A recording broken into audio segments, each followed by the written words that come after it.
So, good evening, dear friends and colleagues of the Lehrbeck Institute of Jerusalem. I'm delighted to call the opening of this evening session a gathering of scholars or friends who will discuss the question of Jewish life in Germany today and the role of history. My name is Galili Shacha. I serve as the chairman of the Lehrbeck Institute of Jerusalem. My dear colleague, our director, Dr. Irene Auben-David, apologizes for her absence. I'm here to represent her as well. The session this evening is an adeneum, tosafta we say in Hebrew, to our lecture series on 1,700 years of Jewish life in Germany. The series was led and organized by our colleague, Dr. Sharon Livne, in cooperation with the German Embassy in Israel and with the Irgun, the Association of Israelis of Central European origin. The lecture series dealt with historical, cultural, and social contexts and events of Jewish being in the German-speaking world.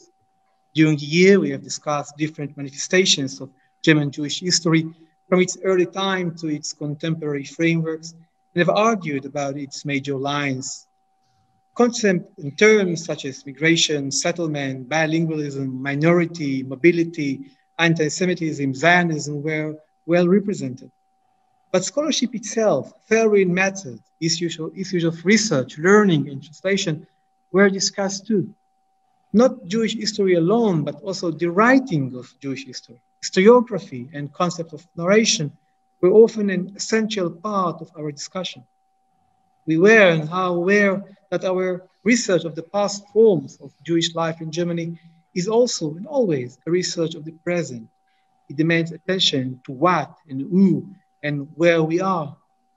Our livings, our own forms of life in Europe, in Britain, in Germany, in North America, in Israel, Palestine, and elsewhere, provide us with Ansatzpunkt, point of departure, standpoint towards the past. In that very sense, the question of Jewish history bears a form of past continuous. This evening, we are to turn to discuss those forms of Jewish life in Germany today with awareness and attention to the raptures, crisis, new beginnings, and future of that life. But before calling my colleagues to the opening of the session, I would like to share with you a short video, a recording of Dr. Susanne Bassum-Reiner, the German ambassador to Israel, delivering air greetings. The audio quality of this video is not at best. We apologize for that. Thank you.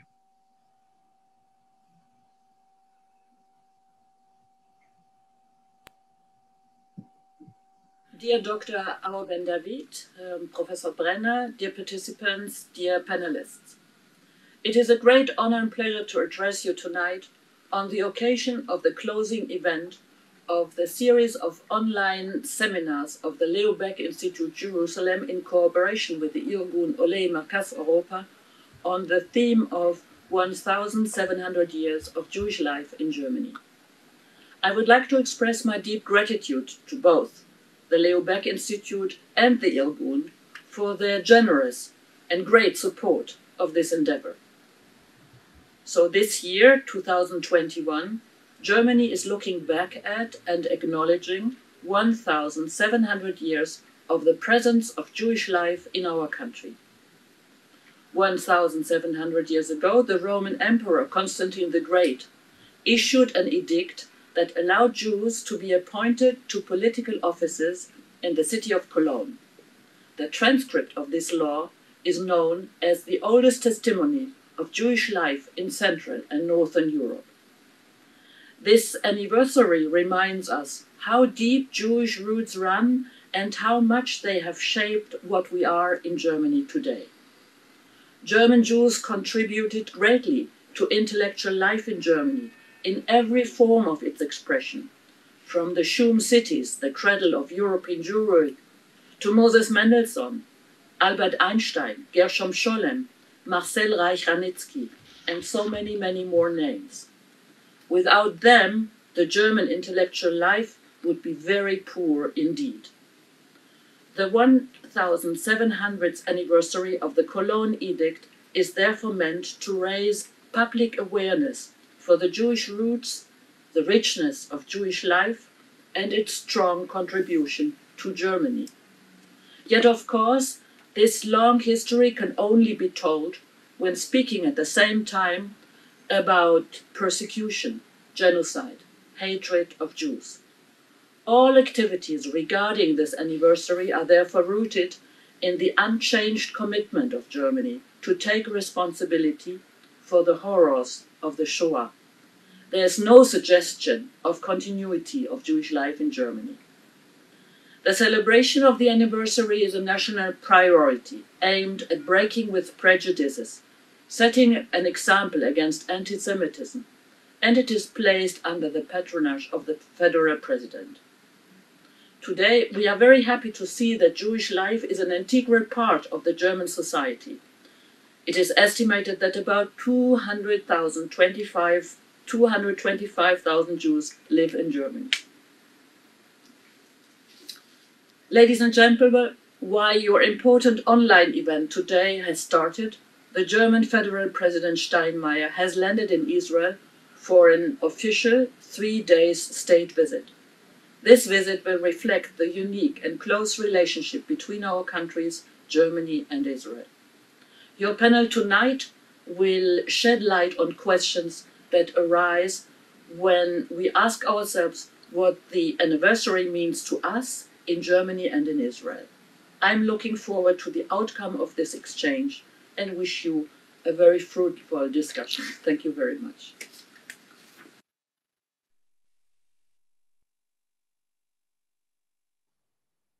Dear friends, after hearing the greetings by the ambassador, Dr. Wazon Reiner, we are ready to begin this session with our distinguished friends, Professor Michael Brenner, as a chair, in conversation with Dr. Dani Kranz, Dr. Sergei Lagondinsky, Professor Uzi Rebhun, and Professor Andrea Zinn. I will now, with your permission, introduce in short our dear colleague and friend, Michael Brenner, who is the Seymour and Lillian Habson Chair in Israel Studies and the director of the Center for Israel Studies at the American University in Washington, D.C.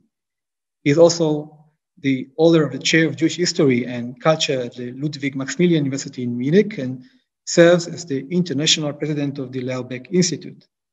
His latest book, published in 2019, is to appear with Princeton University Press this year under the title, In Hitler's Munich, Jews, Revolution, and the Rise of Nazism.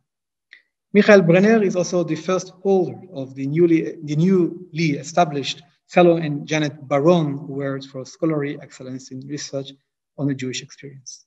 Michael, the floor is yours. Thank you, Galili, and it's always a real pleasure to be at the LBI in Jerusalem. I wish we could all be there in person. We've said that so often in the last year, but soon that time will come again.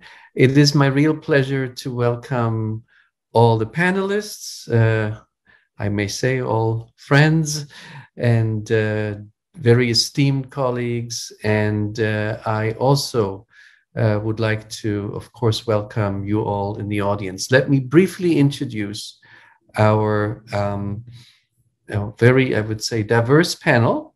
I am starting with Dr. Andrea Zinn, who is the O'Brien Developing Professor and Associate Professor of History at Elon University in North Carolina. And currently she's an honorary fellow at the Historisches Kolleg in Munich, where I believe she's actually in person right now. We never know these things nowadays. She served previously as the DAAD visiting professor at the University of California at Berkeley, and her research focuses on modern Jewish history with a specialty in German and migration history, and especially she has published widely on the immediate history of Jews in post-war Germany, and that's, of course, one of the reasons she is here with us tonight. I also welcome Dr. Sergei Lagondinsky, who grew up in Astrakhan and then emigrated to Schleswig-Holstein. I think this is a wonderful move of two places I both don't know well, or not at all. Lagondinsky holds a law degree from the University of Göttingen. He is also holds a master's degree in public administration from Harvard University's John F. Kennedy School of Government. And he received, in addition, a PhD in law from the Humboldt University in Berlin. His PhD research focused on issues of human rights, anti-discrimination, and freedom of speech, but he is now best known as a politician who started in the Social Democratic Party in Germany, and then especially over the Sarrazin controversy, which those of you who are familiar with German politics know what that means, left the party and joined the Green Party in 2011. And since 2019, he has been a member of the European Parliament. He's serving on a committee on legal affairs, and in this capacity, he's also a member of the Democracy, Rule of Law, and Fundamental Rights Monitoring Group. And I should add that he has been very active over many years in the Jewish community of Berlin. My welcome now goes to Professor Uzi Rebhun, who completed his doctorate in 1997 at the Hebrew University of Jerusalem and was trained as a postdoc at the Center for the Study of World Religions of Harvard University. Upon returning to Israel, he received a tenured position at the Hebrew University, where he today is professor of Jewish demography and statistics, and I would say considered the leading demographer today in Israeli universities. So he has written extensively on migration, on international and internal aspects of it, on the Jewish family, but he's here also because he co-authored a monograph called A Double Burden, Israeli Jews in Contemporary Germany. It is supposed to appear next year with SUNY Press in the United States. And that brings us to Dr. Dani Kranz, who is a DAAD visiting professor and works as an academic anthropologist at Ben-Gurion University in Israel. She is also an applied academic and director of Two Foxes Consulting, Germany and Israel. And just like Professor Rebhun, she, and together with him, has done research and is engaged in a research project on Israeli Jews in Germany, among many other aspects of her writing. So I will stop here with my brief introduction and start with an opening question to all participants. So today, this year, Germany is celebrating 1700 years of Jewish life in Germany. And my first question, with a short answer if possible, what does it mean for you on a personal level and perhaps also on a professional level? And maybe I'll start with Sergey. You are, I don't know where you're now, in Brussels. Are you joining us from Brussels? Okay. So from the Brussels perspective, but also from your Berlin perspective, and as somebody who had immigrated to Germany, what does it mean for you? Well, I think it means reminding us about the kind of the holistic nature of Jewish presence and Jewish history in Europe and in Germany specifically. That it is a history that transcends the Holocaust remembrance. It is a history that transcends only persecution, but it is an integral part of European history, something that in the political realm and in the realm of public discourse, at least in Germany, what is very often forgotten.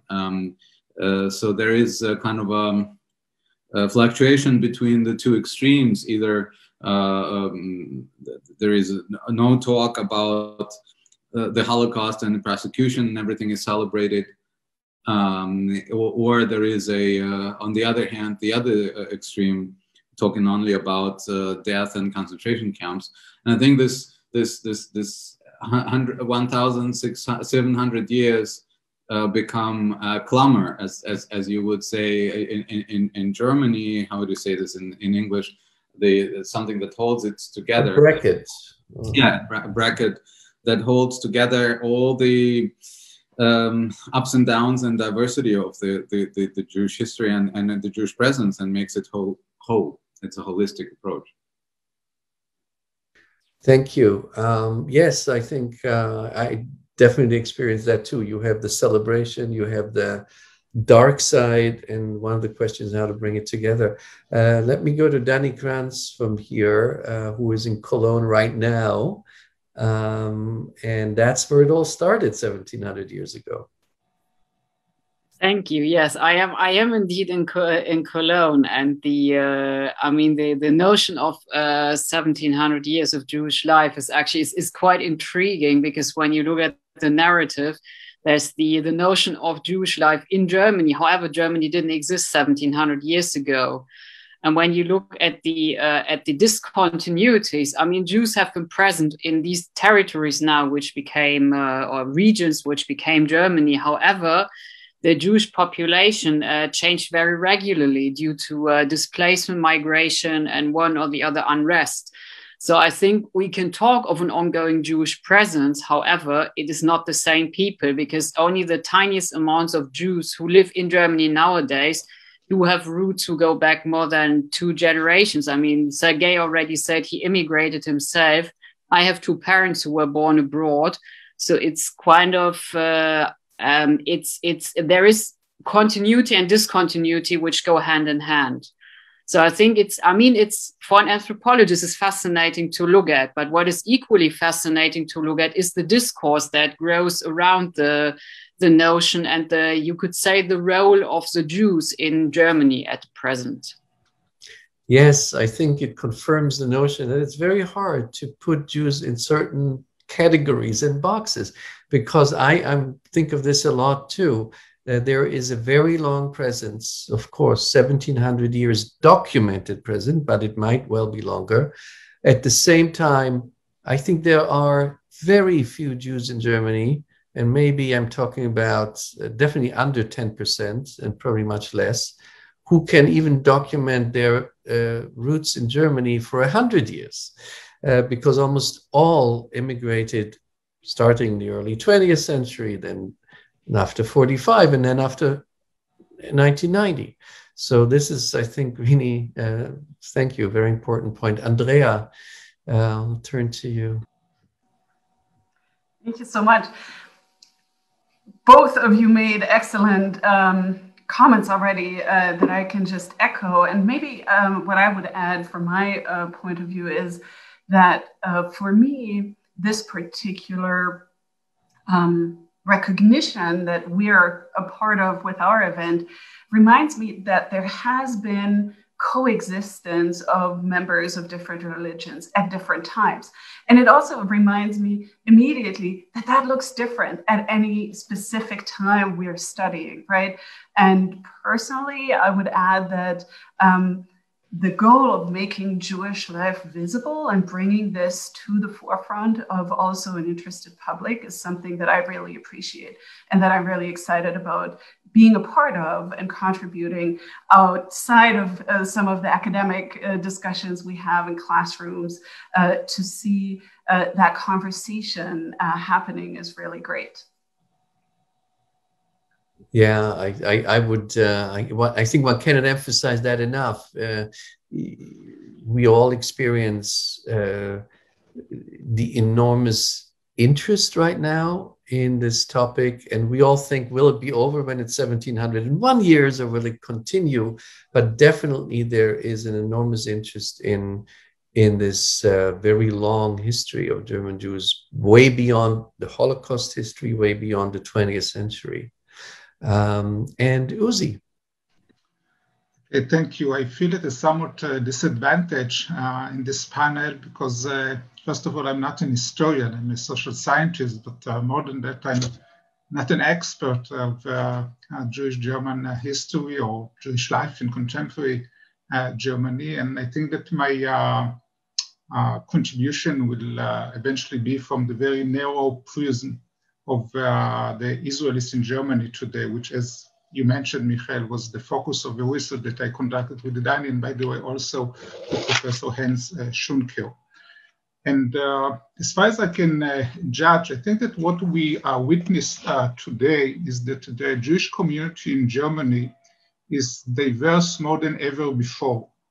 It is comprised of the veteran, the well-established Jewish Germans, of Soviet Jews who immigrated following the perestroika, and of Israelis. And each of this group has a very different age profile. They belong to very different social and economic stratum. Each has its own mother tongue, and the Jewish identification and the attachment to Israel of the members of each of this group is very different. So a major challenge, I think, is to try and bring these three main components together and to ensure the cohesiveness and the solidarity of the community. At the same time, of course, we have to remember that those are the immigrants from the former Soviet Union and from Israel, which revived and gave a demographic injection to a community which until recently had a very gloomy future.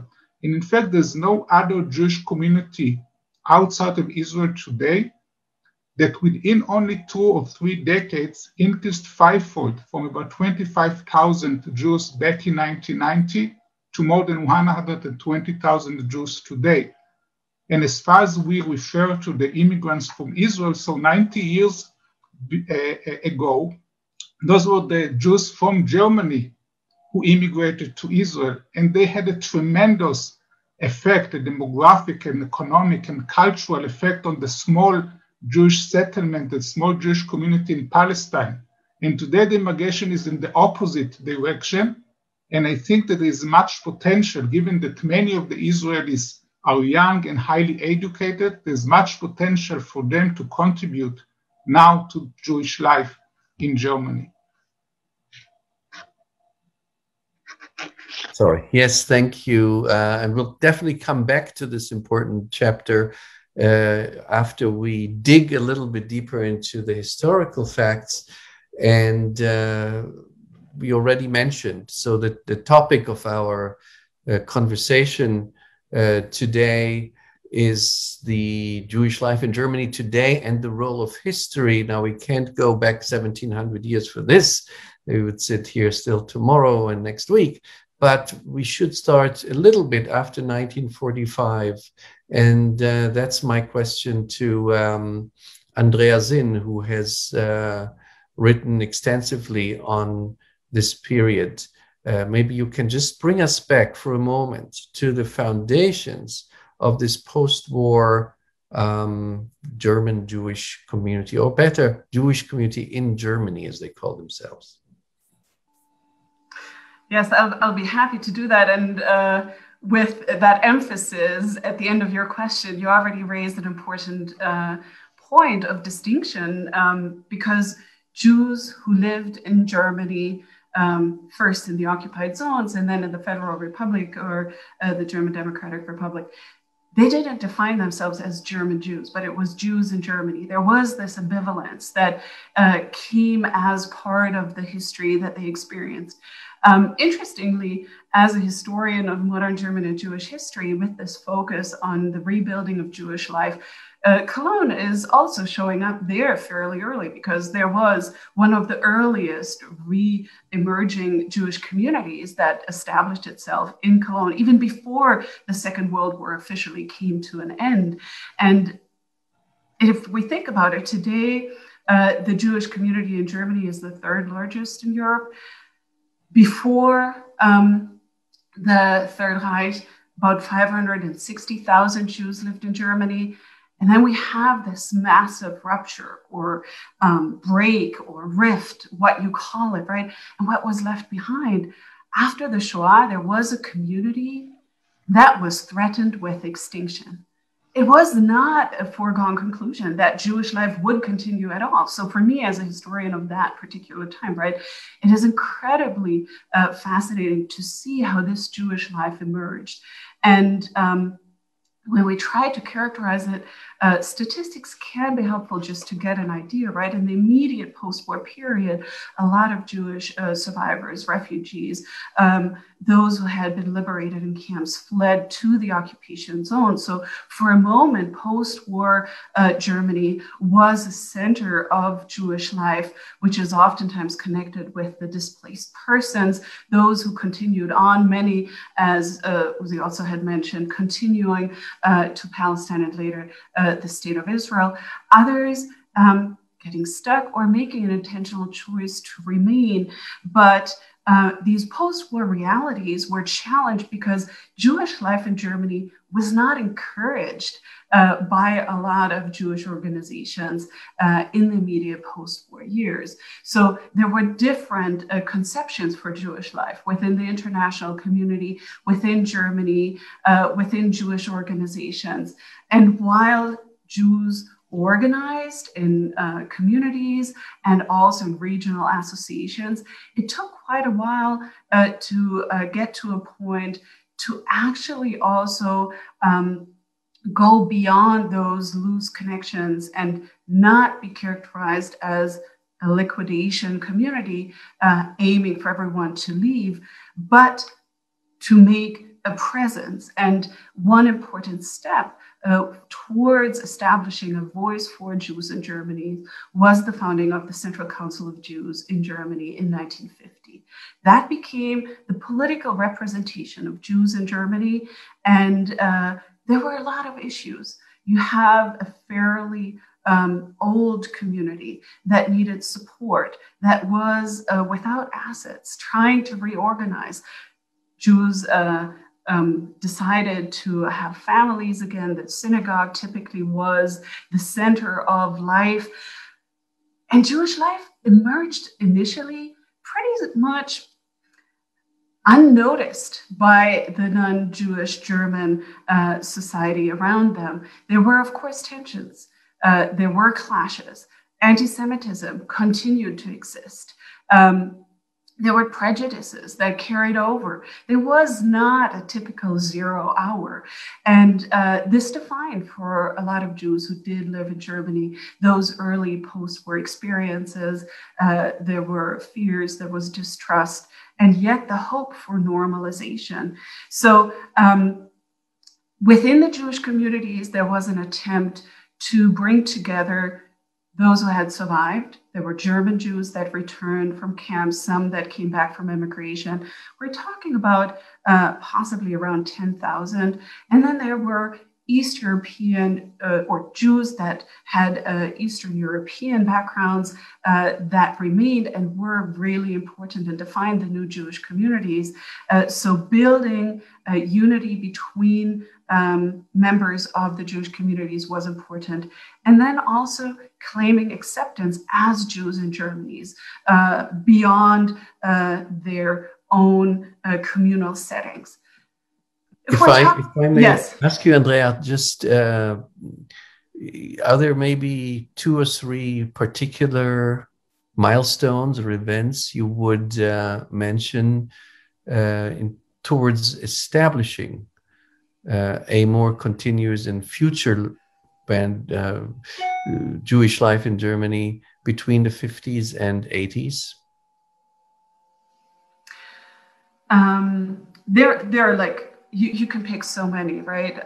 But one aspect would be the consolidation of Jewish communities, the founding of a social, of a welfare organization, cultural institutions that really helped the Jews in Germany. Then you had state decisions that were made that connect to questions of what the German term is Wiedergutmachung, compensation, restitution, that really helped Jews in Germany and Jewish communities in the Central Council to establish themselves, to have a foundation. And there's, of course, also the establishment, if we're looking beyond Germany itself, of diplomatic relations with the State of Israel in 1965. There were generational shifts that I would claim are equally important within the growth of the community. At the end of the 1960s, the student movement that brought new discussions about how to deal with the Nazi past and confrontations with the generation of perpetrators also to the forefront, supported by large trials like the Eichmann trial that was reported in Germany, the Auschwitz trials. That is really another change in the interactions between Jews and non-Jews in Germany that shaped a new reality, also moving towards normality. But you have anti-Semitism, you have right-wing terrorism that really also characterizes the 1970s, that always brought into question still, what is Jewish life in Germany? Can we really trust this country? And it was only then with reunification that the small Jewish communities, they never went beyond about 30,000 till the 1990s, grew by having new waves of immigrants arriving. So that's, I think, where we bring Sergei Lagodinsky in. Let me remind also to the audience that you can, of course, ask questions through the Q&A function. You can ask questions to the panelists, and we'll try to call them up. Sergei, you came, I think you were around 18 years old from Kazakhstan, and from Astrakhan, and sorry, big mistake, from Astrakhan, and I just, wonder if you can combine a little bit of your personal experience with the collective experience, with the number. We don't even know the number, how many Jews exactly came from the former Soviet Union. How should we imagine if you describe it? I think if you wanted to extrapolate from my personal experience, it probably would be a difficult task, because I came in 1993. This was quite an early stage of arrivals, and we found communities. In my case, this was the community of Hamburg, where we became members right at the beginning. Communities that were already, I think, already disillusioned. I mean, there were no much illusions about the obstacles and about the differences between those who arrive, and the expectations and the fantasies that had existed before about those who would arrive.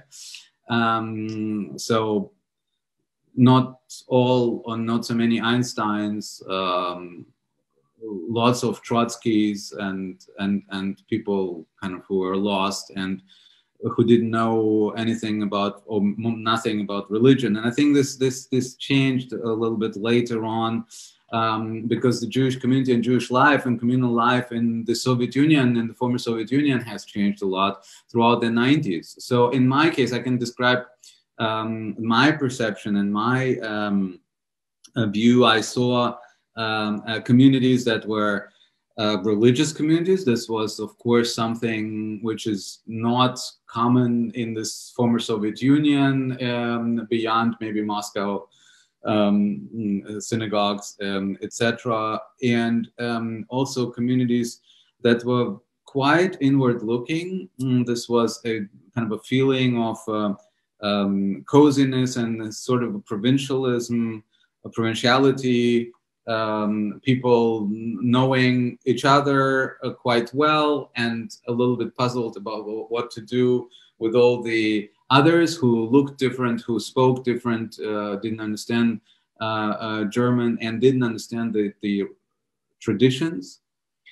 And I think that this was, in my particular case, there was an additional point, because I had been in the United States for a year before and saw the Jewish life there, and kind of the Jewish normalcy there, because I think that it was quite distinct from the Jewish normalcy in the Soviet Union, and from the Jewish abnormalcy in Germany, I would call it this way.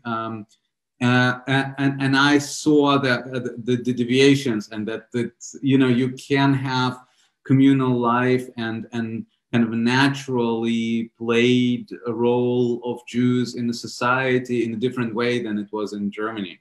So this was very clear to me from the very beginning. But I'm sure that for many other people who arrived, this was the only alternative that they saw. They have experienced life as a Jew, in kind of ethnic Jews in the Soviet Union, and then they saw how you know, Jewish life was constructed in Hamburg or in any other, let's say, Western German cities, because in Eastern Germany there were different challenges. So that was what we saw, and I think that based on that, and I have to, unfortunately, I have to run to the next meeting very soon. So, but maybe I would kind of complement it with the other perspective. What I think that what changed through our arrival, or through the arrival of post-Soviet Jews, I think what Germany gained was on multiple levels.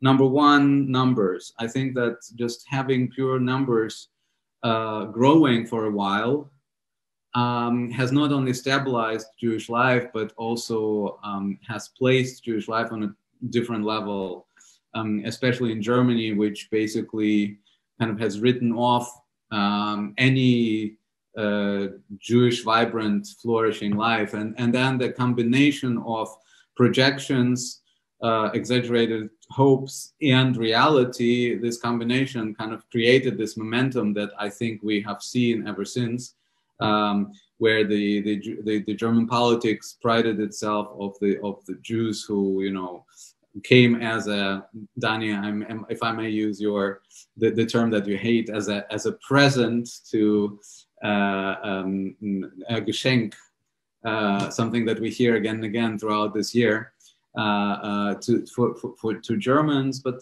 it was something like a trust, you know, that's something that showed, you know, there are Jews who actually are ready and happy to come to Germany, which is an important sign, you know, for a society that deems itself democratic and wants to be part of, you know, a democratic world, and never had Jews who wanted to live there en masse. And now this was kind of an example of, I wouldn't say Persilschein, this would be really mean, but this was something that kind of gave a sign of trust and token of trust. This number one, then I'll say two more things very briefly. Number two, I think this was the beginning of a visible diversity within Jewish communities. I think it turned into a homogeneity in many communities. It kind of turned around because there were just too many Russians with their post-Soviet mentality, etc. But just the fact that they showed that there are other ways of living Jewish lives and exercising and living Jewish identity, stigmatized at the beginning, but then at some point, this acceptance of secular Jewishness was something that was not formally and officially acknowledged when we came. So nobody, either in the Jewish communities or beyond Jewish communities, accepted when I said, you know, I never go to the synagogues, or I rarely go to synagogues, and I don't really, you know, believe in. Many German partners, colleagues said, you know, so you're not Jewish, and I said, no, of course I'm Jewish, but no, well, but how can you be Jewish if you don't go to the synagogue? So we kind of broke up this dichotomy that Jews are just Christians with a synagogue. You know, it's like it's just an only religion. And the general diversity, which then developed through, of course, other forms, liberal forms, etc., etc. I think it was kind of a catalyzer, which showed you cannot sustain the status quo in terms of composition and in terms of diversity within Jewish community before this immigration.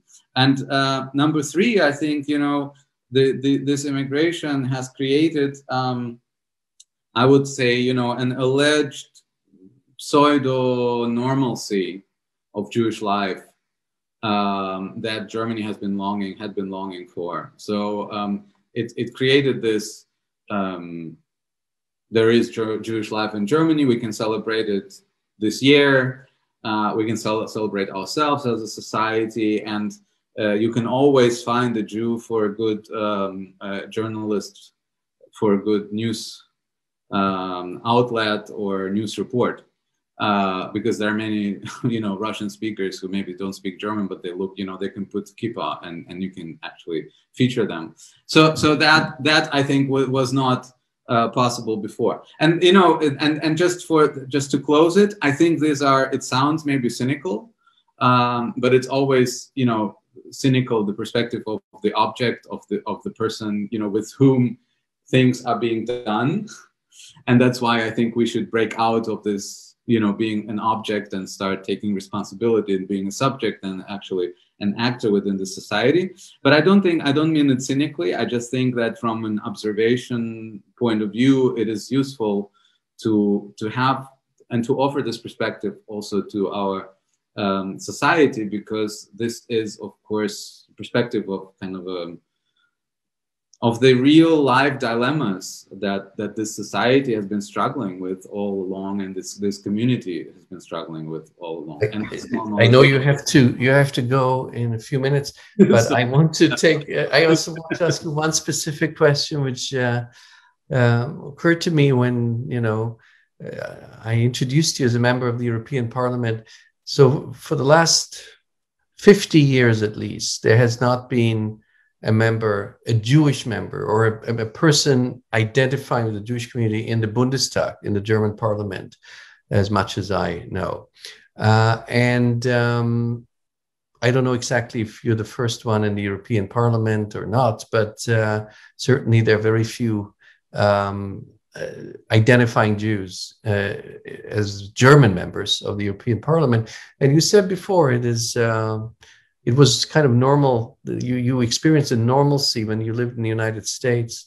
And so that may be a personal question, but as a Russian, Jewish, German, green member of the European Parliament, is the Jewishness still something which you would say is different, being part of a German member of the European Parliament as opposed to French or British, or what you experienced in America?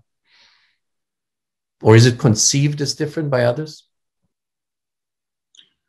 I think it still does play a role for certain policy areas, but I'm not sure whether this is the role that I have to play as a Jew, or rather as a German politician, if we're talking about policies in the Middle East, or so there is this combination, of course, but I think this is a distinctly German political perspective, which also differentiates us from others. And I'm not the first one in the parliament, in the German Jewish, from the German Jewish perspective, because Dani Kranz was, of course, the much celebrated predecessor.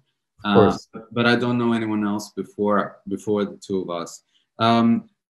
So yes, but I try not to be reduced to that topic. I don't do much on anti-Semitism, and I don't do much on the Near East policies. Of course, the two topics where a lot of people would like to put you in and close the wardrobe and the drawer, and that liberates you to a certain degree. Thank you very much, Sergey. And I am turning to Uzi Rebhun, who, as we have already discussed before, together with Dani Kranz, worked a lot on Israelis in Germany. And maybe you'll fill us in a little bit about the background and some numbers. You're a demographer, but not only numbers. So perhaps I'll say a few words on what bothers the Israelis in Germany and what are their main concern. And I think this is pretty much reflected in the reasons because of which they left Israel and moved to Germany. And I think that they behave pretty much as all other free, normal migrations in Western societies today. They seek to acquire higher education. They look or they search for economic opportunities. They wish to live in a modern, pluralistic, multicultural society. They search for new challenges other than those that they had in Israel. Certainly, they didn't move to Germany in order to become rich. Germany doesn't have the magic pill which allows people to get by easily. One has to work very hard in Germany. It's not like perhaps easily think of the United States or Australia. Another thing or another matter that Israelis in Germany deal with is what happens in Israel. Many of them were pushed out of Israel because of the Israeli-Arab conflict, because of the intensive involvement of the religious establishment in the everyday life in Israel, because of the effect of religion on the public sphere in Israel. At the same time, I have to say, and we learned this also a few months ago, that despite the fact that many of the Israelis in Germany are what we can call dervish, when there is a military tension in the Middle East, so the Israelis in Germany are divided, although not equally, but there are some who continue to critique Israel, but there are others who support Israel, and even some who have some kind of guilt feelings that are in Germany and not in Israel at time of unrest in the Middle East. I think there's another issue, another challenge that perhaps is mainly concerned of young Israelis, of young families with children, and this has to do with education. And although most of the Israelis in Germany are very secular, they do wish to expose their children to some kind of Jewish tradition, to some kind of Jewish culture, to some kind of an attachment to Israel and to Hebrew culture. I suspect that the veteran Jewish community and the synagogues are not suitable to this kind of Israelis. And I think that as time passes, we'll have to see whether those young new Israeli immigrants manage to establish some kind of new organizations, new social networks, and new activities. And I think that if it happens, probably it will mainly be seen or is more likely to happen in cities or in areas where there is a critical mass of Israelis, and Berlin probably will be the first one, or is already the first place. The present Israeli foreign minister a few years ago, when he was not foreign minister yet, Yair Lapid, was once quite critical of Israelis living in Berlin. Would you think he expresses the typical opinion in Israel? Are people still, I mean, not people who leave Israel in general, but going to Germany, still looked down upon by many? Well, in fact, the title of our book, A Double Burden, was given before we conducted the research and before we knew the results or the findings. So it had, I think, it needed to have a question mark. Today, I think, and Dani, I hope you will agree with me, that I think that most of the Israelis who moved to Germany don't see it as any burden, not one burden that they left Israel, and certainly not a double burden that of all other places they decided to move and settle in Germany. And I think this is true also for many Israelis, for their parents, for their families, for their friends. I think that today the view of leaving Israel is much less critical than it used to be a few years ago.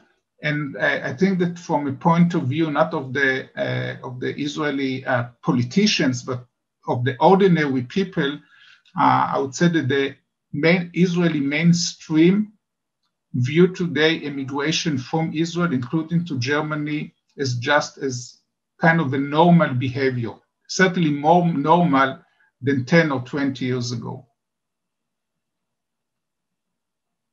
And I think we can connect right here with Dani Kranz. Dani, maybe you want to start out because that was your joint project to add on this aspect of Israelis in Berlin, but also tell us something about the Jewish community in Germany today as a whole. We already heard about the beginnings from Andrea Zinn. We heard from Sergei Lagudinsky about the Russians, of course, not all of them are Russians, all kinds of former Soviet Union, and about the Israelis from Uzi Rebhun. So how does all this fit into community? It fits in multiple communities, because under the huge umbrella term of Jew, you have various distinct identities. And one of the things that I was curious about, because anthropology tends to be the most social scientific discipline of the humanities and the most humanities-like of the social sciences. So it's an odd mix. I was actually really, really keen on numbers, which is why I approached Uzi, because my training is quant and qual. So I did approach Uzi. I hope he's forgiven me for dragging him into that. And one of the fascinating things was the numbers, the sheer obsession with how many Jews are there in Germany, what are the numbers? And then when you look at self-definitions, which is something I was always very, very keen on, you find all sorts of self-identifications in terms of how do I identify in terms of my citizenship, in terms of what kind of Jew I am. I mean, you get as well answers like, I'm the kind of atheist Jew from your research participants. And these things are really important to know and to understand. And I think this notion of all of these diverse self-understandings are very informative in order to look at the Jewish experience specifically, but as well to think about Jews in a wider frame of things in terms of bon à penser, as Claude Lévi-Strauss called it, that you look at a group or you look at a phenomenon and you try to understand how it interlinks with other phenomena. And I think that the Israelis, which we researched, give very vivid insights as well into wider issues of the Jewish community. I mean, I would actually really like to do a quant and qual study of the whole of German Jewry in as much as we can do it, but I see the issue of funding. So if any of our grant givers is listening to it, we're always interested in obtaining funding for that. And what I think we came across was the as well mistaken notions about Israelis, which we found at the beginning of our research work quite often in media depictions. There was the notion of the returning German Jews. And what is it, Uzi? I think it's 20 or 30% of our respondents had German citizenship. It wasn't that many at all. And so we can see it's not a return of the German Jews. It's a return of or maybe not a return. I mean, 70% self-identified as Ashkenazim, as European Jews, but it's in many ways it is something which I think is rather healthy as a find or societally or contributing to the discourse. Israelis really don't act different than other immigrants. So we can look at them in a comparative fashion. And I think that would actually help the whole cause of the notion of Jewish normalcy or abnormalcy in Germany, the figure of the Jew, what we're seeing, and as well issues of anti-Semitism. And I mean, I actually would like to talk for a minute about numbers, because we heard in the greetings of the German ambassador, she spoke about 225,000 Jews in Germany. I have no idea where the number comes from. I think we can just estimate if that's correct. I mean, I know the number of organized members in Jewish communities, there's a number, because these are tax-paying members of Jewish communities. The height was about 110,000, about 2007, I think, or so, or early 2010s maybe. And now it is down to about 95,000. So this is declining. I don't know how we get to the number 20, but maybe you too can help me. And then the number of Israelis in Germany. Some people say there are 30,000 Israelis in Berlin. I know, Dani, you're very much conservative. You say there's much less, but also I think it's not easy to determine it because many of them don't enter Germany with their Israeli passports. So they come as Germans or Hungarians or Romanians or Poles because that was the passport of their grandparents or whatever.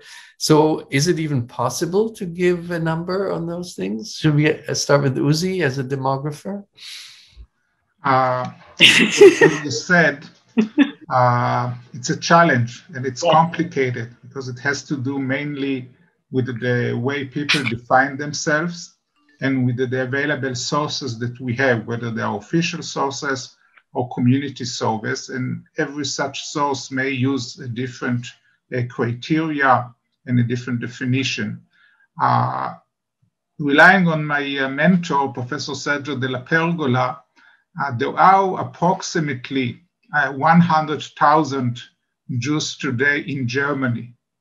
And those are people who belong in some formal way to the Jewish organizations, to Jewish synagogues. Beyond them, there are probably several tens of thousands, if not more than 100 of people who do not belong, who are not familiar to the German Jewish community. I'm not sure that back in the Soviet Union, they had defined themselves or declared that they are Jews. I'm not sure that they are Jewish according to the Jewish law, according to the halakha. Some may count them, others would not.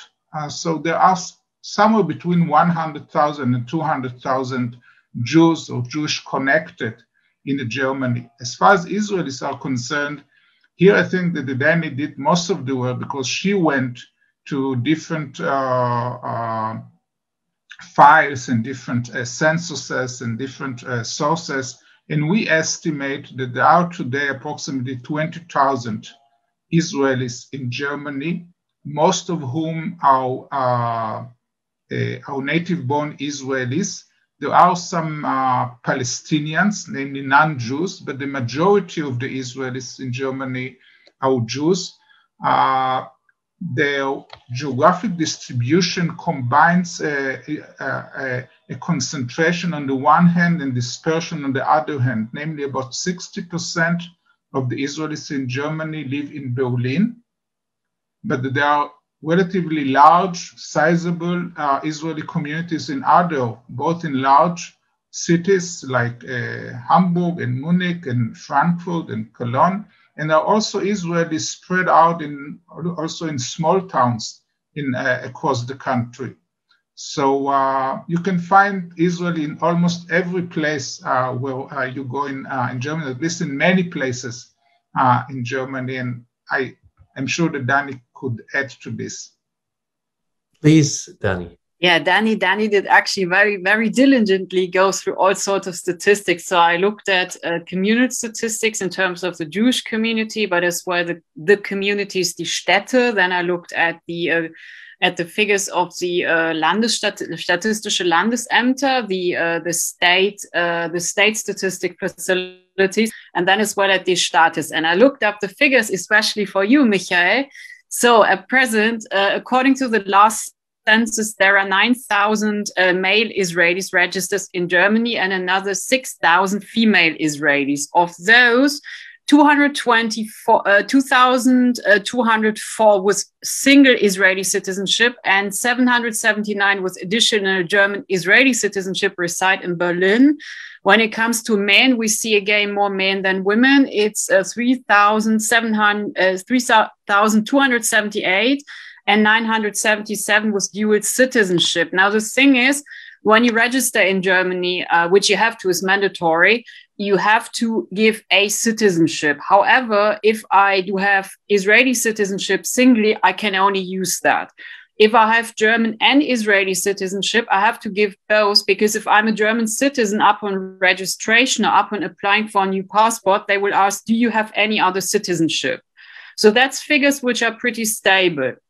However, when we look at those who come with, as you said, with Hungarian, Romanian, or whatever passports, or as well British and American are pretty common, we simply don't know. So I did talk to the statisticians, and this is how we arrived at this number. at these. So we estimate it's about 20,000, and the status estimate is about 30,000. However, Israelis often do not deregister.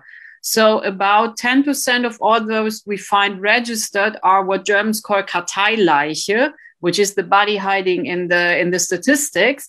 So it's, relatively speaking, it's a small group if we look at the size of the country and at other immigrant groups, but in regard to the small Jewish populations, it's actually quite massive. I mean, when we look at, I think Sergio estimated the max of everybody who is Jewish in terms of the law of return, it's 278,000 individuals, and those who are Jewish by way of the Orthodox halacha, it's only 115,000. Most Israelis are halachically Jewish, so in that regard, they actually bring up the numbers quite very significantly.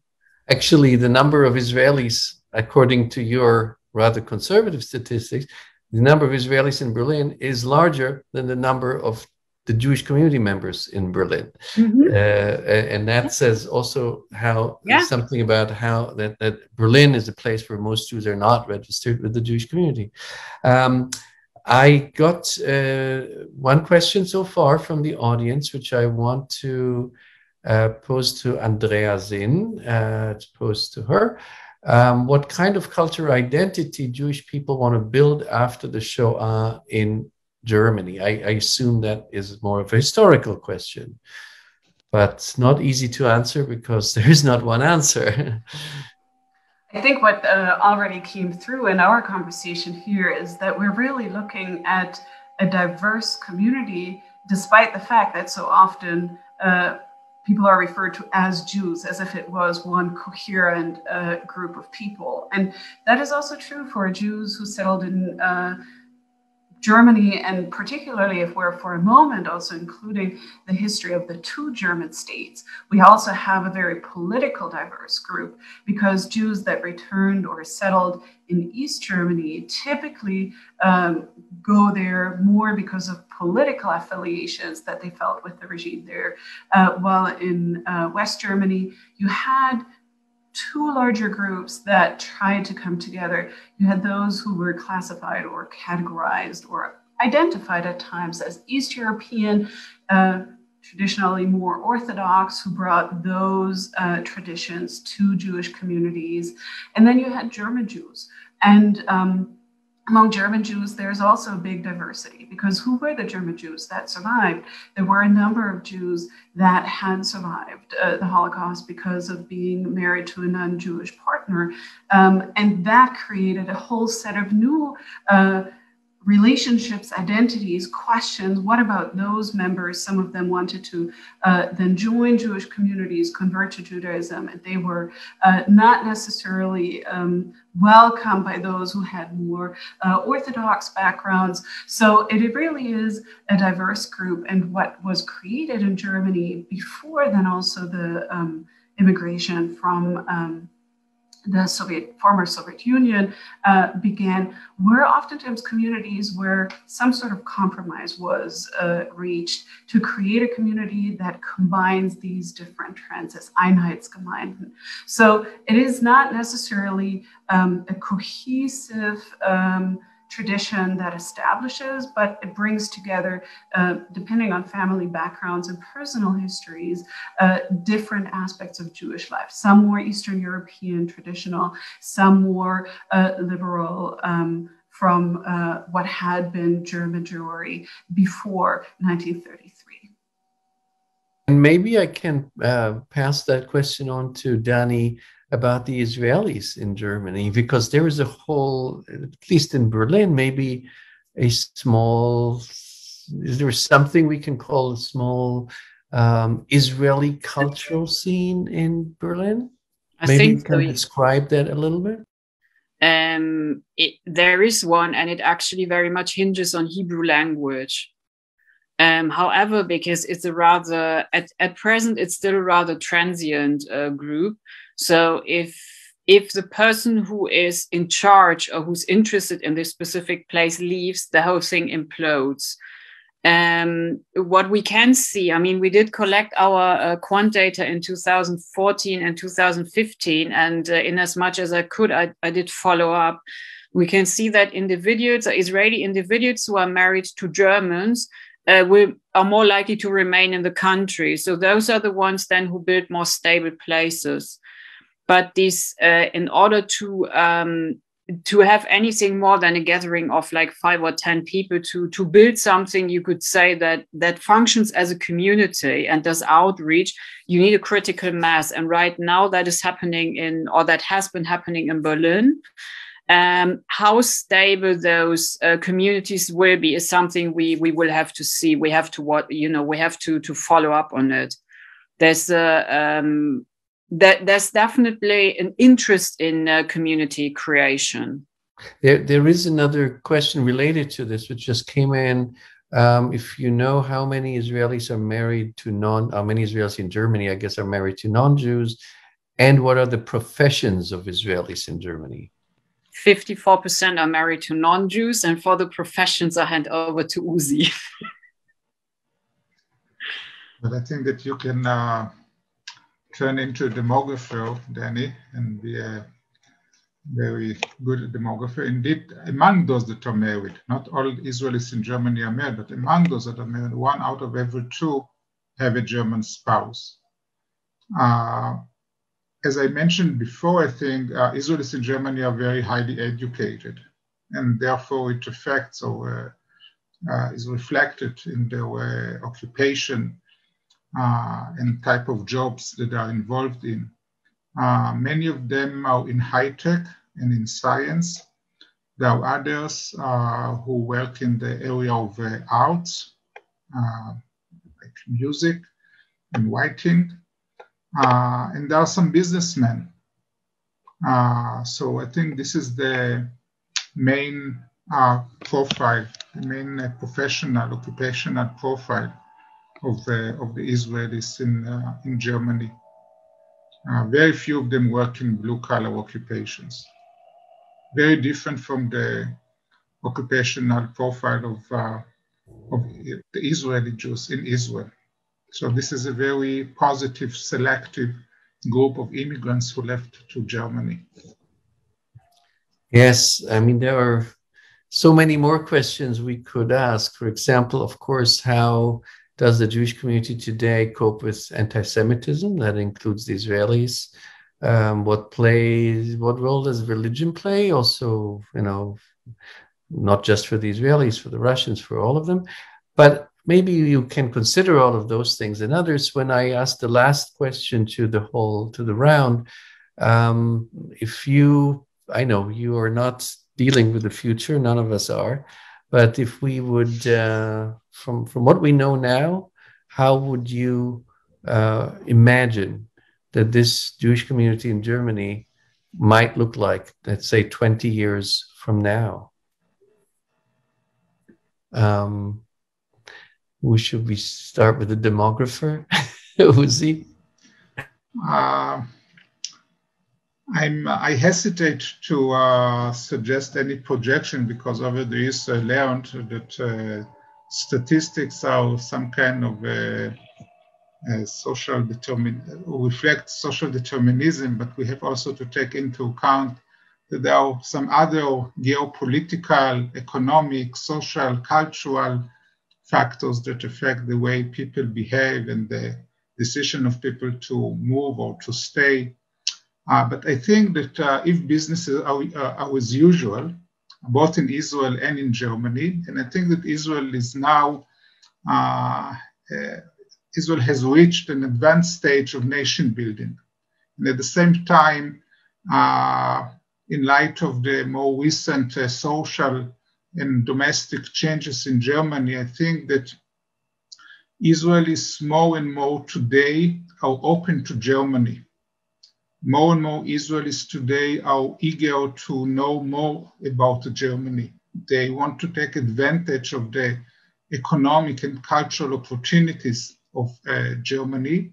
And I think that many Israelis believe that it is possible to lead Jewish life in Germany today, including the revival of Jewish and Hebrew culture. And we should realize that Israelis' Hebrew culture, activities in Hebrew will be part of the German Jewish landscape in the foreseeable future. And this is something I think that both the local Jewish community should prepare itself for, and also the Israeli government and the Jewish agency, and to think how we can bridge and how we can maintain good relations between the Israeli diaspora in Germany and their home country, namely Israel. Thank you. Dani, you want to go next? I think as a general trend, although like Uzi, I'm very careful about those. We will see a concentration in the major cities, but that's a general trend we can see in Germany towards urbanization. So I think that's gonna be something that is gonna happen, and that's gonna happen as well to the Jewish community. And if we go by the general trends of birth rates, the community is going to decrease by way of aging, by more people dying and less children being born. But then again, that is a trend we can see with the general population as well. I think one of the key issues that will be very interesting to observe is what kind of Israeliness or what kind of Jewishness will be transmitted to the children, and what identities the children develop, if they how they self-identify, what kind of actions they take, if they want to stay in Germany, if they want to go to Israel, if they want to go to a different place. And by that token, I think in terms of the development of the Jewish population, I think the point has been reached to do kind of outreach as it's done in Switzerland. It's called the Future Project, and it's reaching out to Jews who are not necessarily part of the Jewish communities, because that might be something which will impact in the future, and that's actually something which Sochnut, which the Jewish agency has already started to do in parts. Thank you. And Andrea? Well, as historians, we particularly stray away from predicting anything. But if we look at historical developments and trends, I think, and also connecting here back to what Sergei said earlier, there is a change in the community that we can see that has taken place over decades. Generational shifts impact community building, and then also the question of migration, immigration, and I hope that there are more voices that become part of, as Uzi called it, the German Jewish landscape, where we can see that diversity and inclusion are becoming values that are really embraced and define the community, but not only the Jewish community, but also the interactions with those who are living around the communities with Jews in Germany. That would be fascinating to observe, right? We saw like the Eastern European Jews from right after the war were the German Jews who welcomed then the next generation of East European immigrants. I think there are trends that we can observe to see those come into play, and the diversification and pluralistic German Jewish landscape is really something that would benefit everyone. And indeed, we have seen that over the last 20, 30 years, partially because of the increasing numbers, but as a result of increasing numbers, we have had increasing institutions. I just want to mention we have 3 rabbinical seminaries in Berlin, Berlin and Potsdam, and always when I grew up in the 70s and 80s, rabbis were imported to Germany. There were no homegrown rabbis. Now Germany exports rabbis, and other institutions which are non-religious are growing as well. Or there is a growing religious pluralism, diversity. There is Maccabi sports clubs. There is of course, as you said, the Hebrew culture in Berlin. But on the other hand, there's also increasing anti-Semitism. So we have to see where this all leads us to. But I think for an assessment of the first 1700 years of German Jewish history, we had a very interesting discussion, and I would like to thank you all.